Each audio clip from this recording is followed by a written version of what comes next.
আহি আসার পর থেকেই দিনগুলো যেমন ব্যস্ততার মধ্য দিয়ে চলে, সেই রকমই আলাদা একটা ভালো লাগা কাজ করে। প্রতিদিন সকালে ঘুম থেকে উঠে ভাবি যে আজকে আহির জন্য কি কি রান্না করব, যেটা ওর জন্য হেলদি হবে। আর সকালে উঠে ঠাকুরের কাছে একটাই জিনিস জানাই, যেন আজকের দিনটা খুব ভালো যায় আর ওর সমস্ত কাজগুলো আমি যেন টাইম টু টাইম করে ফেলতে পারি। 3, 2, 1.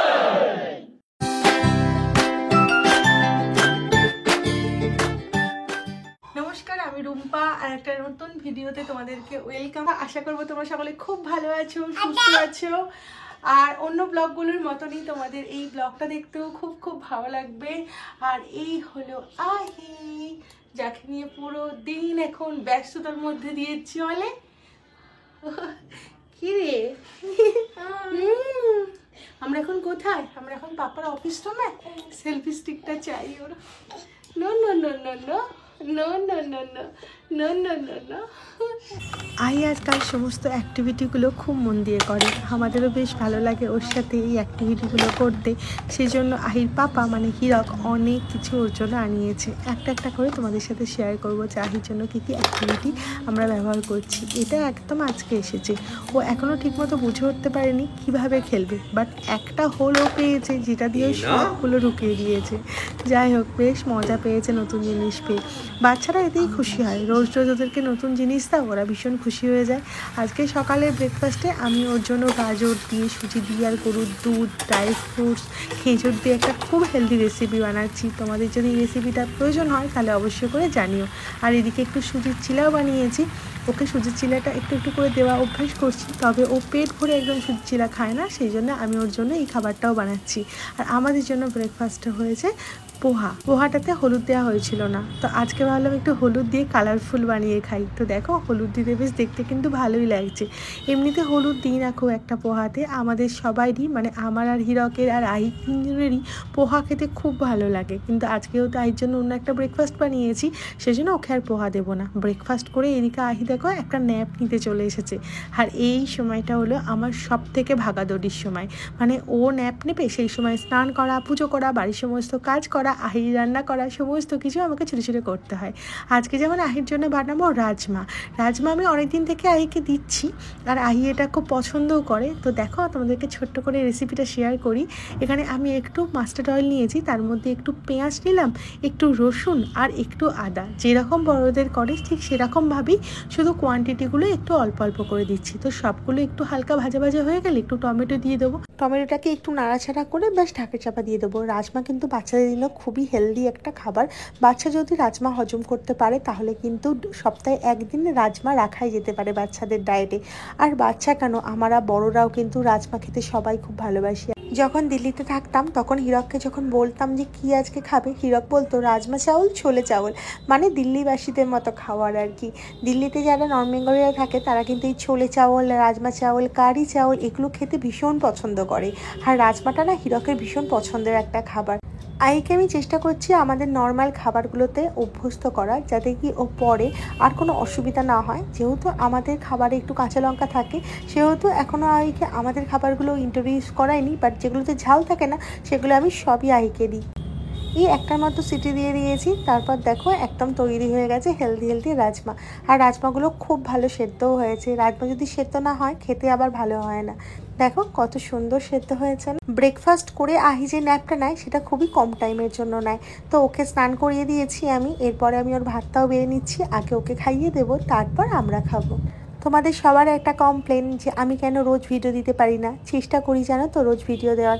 অফিস সামলে, বাড়ির সমস্ত কাজ আহিকে সামলে না খুব আমার জন্য হেক্টিক হয়ে যায় এই রোজ রোজ ভিডিও শ্যুট করা, ভিডিও এডিট করা, ভিডিও পোস্ট করা। কিন্তু বিশ্বাস করো, খুব চেষ্টা করি আমি রোজ রোজ ভিডিও দেওয়ার, যাতে কি আমার মনটা ভালো থাকে। ভিডিও করতে খুব ভালো লাগে আমার, কিন্তু এডিট করার সময় পাই না আমি। সব কিছুটা একা হাতে সামলে যতটা সময় পাই মনে হয় যেন একটু রেস্ট নিই। এখন বাজে ওই 4টের মতো। রান্নাঘর থেকে একটা খুব সুন্দর রোদ আসে, যেটা শীতকালে ভীষণ ভালো লাগে। হীরকের একটা মিটিং চলছে, আর ওকে ভাবলাম কয়েকটা স্মাইলি ভেজে দিই, ও দেখলেই খুশি হয়ে যাবে। কিরে, তুই এখন কি পাপার সাথে বাসন সাজানো শিখছিস? আচ্ছা ঠিক আছে, ওটা ওখানে ঠিক আছে, খুব ভালো হয়েছে। এবার কি হবে? আচ্ছা ওকে, আচ্ছা এটাকে এখানে রাখো, এটাকে এখানে দাও, এখানে। হ্যাঁ আচ্ছা, হাত যাচ্ছে না, ঠিক আছে, কোনো ব্যাপার না, আমি রেখে দিচ্ছি। আচ্ছা এইটাকে রাখবে এখানে, হ্যাঁ এটাকে এখানে রাখবে। কি হয়েছে? রোজ বিকালে মানে ওই সন্ধ্যের দিকটা ও ঘুম থেকে উঠলে ওকে আমি নিচে আমাদের সোসাইটির পার্কে মাঠে একটু ঘুরতে নিয়ে যাই। ওর অনেক বন্ধু হয়েছে, তো বন্ধুদের সাথে বেশ মজাও করে, কিন্তু মাঝে মাঝে না ও একটু বোর হয়ে যায় একই জায়গায় রোজ যেতে যেতে। আর আমারও ভালো লাগে না, মনে হয় একটু বাইরে থেকে ঘুরে আসি। আমাদের ফ্ল্যাটের একদম কাছে হস্তশিল্প মেলা হচ্ছে, অলরেডি 2-3 বার ঘুরে এসেছি। আজকেও ভাবলাম ওই দিকটা একটু ঘুরে আসি, আইরও ভালো লাগবে। তো হিরকে বললাম তোমার যদি কাজ না থাকে চলো একটু ঘুরেই আসি। তো হিরক এখানে রেডি হয়ে গেছে। আর এখন না আমরা নতুন জামা কাপড় পরলেই মানে বাইরের জামা কাপড় পরলেই বুঝতে পেরে যায় যে আমরা বাইরে কোথাও যাচ্ছি, ছুটে এসে কোলে উঠে যাবে। যেমন হিরক যখন ড্রেস পরেছে ও দেখো দৌড়ে গিয়ে কোলে উঠে পড়েছে। আমি এবার যাই, গিয়ে রেডি হয়ে যাই তাড়াতাড়ি করে, আবার তাড়াতাড়ি করে ফিরতেও হবে। তো এইদিকে দেখো আমি যেহেতু বাইরের জামা পরেছি, ছুটে ছুটে পাপার কোল থেকে চলে এসেছে। কারণ কি ও ভেবেছে যে পাপা মনে হয় যাবে না, মাম্মা যেমন রোজ আমায় নিয়ে যায়, মাম্মাই ঘুরতে নিয়ে যাবে। কি আই কি এটা আরো বন্ধ করে দেবো?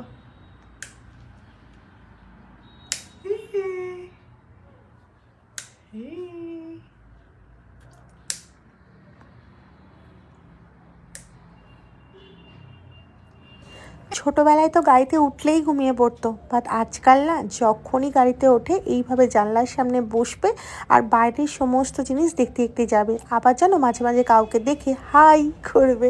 কি যে মজা লাগে ওর এই গাড়িতে করে ঘুরতে যেতে। আবার যদি কোনো অন্ধকার জায়গা দিয়ে যায় সেটা আবার ওর পছন্দ হয় না।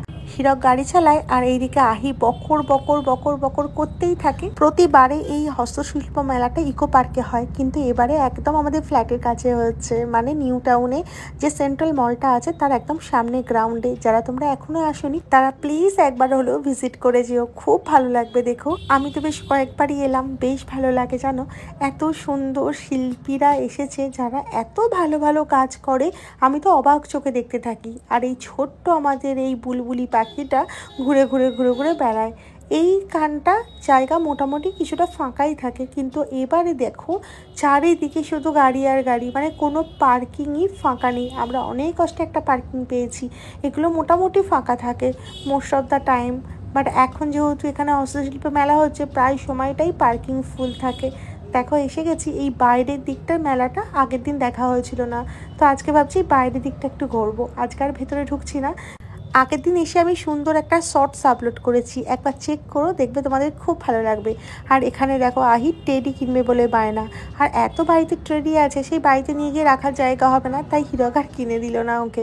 আমরা এই দিকটা এলাম, মানে স্মার্ট স্ট্রিটের দিকটা। এদিকটা একটু হাঁটতেও ভালো লাগে, খোলামেলা থাকে, ফাঁকা ফাঁকা থাকে।